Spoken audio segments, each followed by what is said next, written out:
This is the Mighty Hobo, 27.5-time Hobo Camp champ, and you're watching Red Card Headbutt.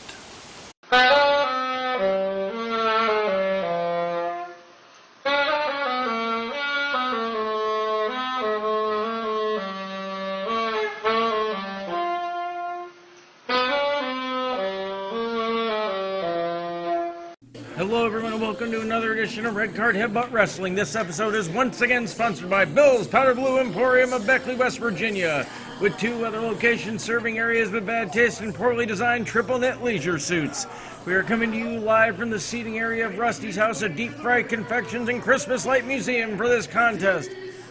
Wobbling down to the ring at this time, scaring every child in sight, is the overall-clad Dixieland Destroyer. The Dixieland Destroyer, a man who many think is a one-man target demographic for cholesterol medications, has quite the impressive record when it comes to matches held in other than sin locations. Rumor floating around the booth is that he is also the alleged runner-up in several wing bowl competitions in the United States. It has to wear the mask for his egregious use of performance-enhancing substances.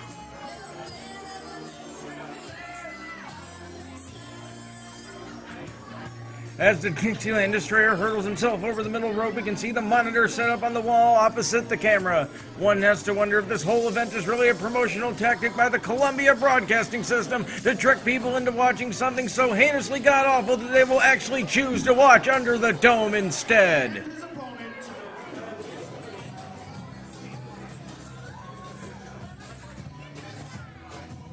The oddly upbeat music coming from the dishwashing station is indicating the arrival of his opponent. And is Frank, is that who I think it is? My God, dear it is, ladies and gentlemen, the man who served myself and the producer of this program, the illustrious Frank in the Truck. It's Joey Hegland, although he assured us when he brought me my 5th tumbler of vodka in a racing form that we could call him Joey H.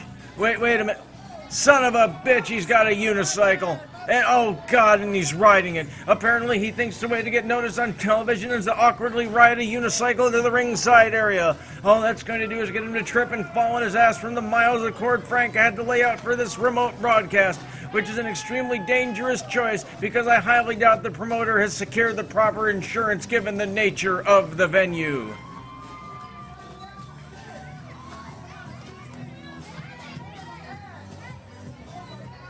And what a fan favorite he is, fans, as we can see Joey H checking on his tables one last time before he makes his way to the ring. You have to think what strategy he will engage himself in when taking on the mountain of a man that's going to be facing him once he gets done buzzing tables and actually gets into the ring.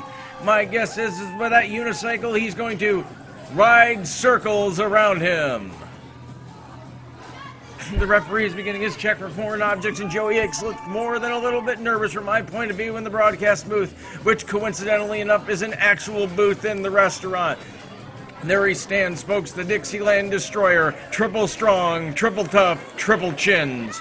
We are awaiting the official start of this contest, and the fans in attendance are all scrambling to see if they can get the owner of this fine venue for professional wrestling to let them see if Big Jim has figured out exactly what the hell is going on in Chester's Mill.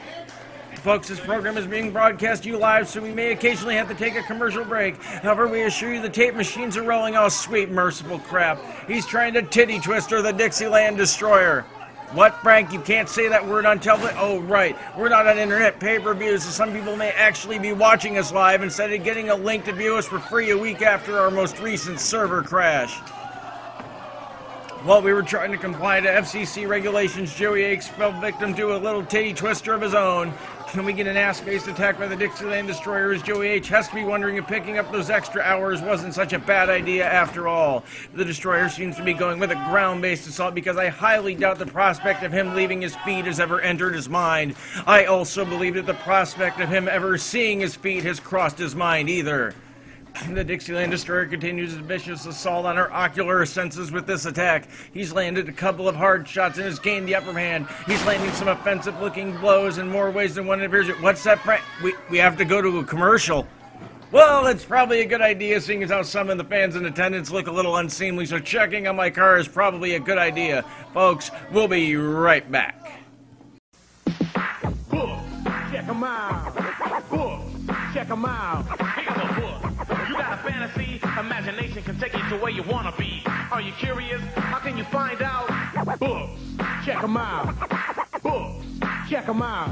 Read about stars and cars, play electric guitars, or cops that work hard, patrolling the boulevard, the heavyweight champ in his craziest bout. Book, check 'em out. Book, check 'em out. At your library. Folks, we are back, and I want to assure you all that my 82 Skylark is perfectly fine. While we were away, I'm told by some of the busboys that the Dixieland Destroyer continued with his unrelenting assault throughout the entire 19-minute commercial break. Joey H has countered the Dixieland Destroyer and has hopped on his back in an attempt to put the big man to sleep. I keep telling these young wrestlers, if you want to put an opponent to sleep, you should make them watch Under the Dome, but that's besides the point. A splash by the big man, and that may be all she wrote for Joey H. He makes the cover, and it's academic at this point, folks. The Dixieland Destroyer has soundly beaten Joey H and won the contest. As the night manager comes to the ringside to ask Joey if he can still make it into open tomorrow, we say so long. On behalf of Frank and the Truck, thank you all for watching, and we will see you next time.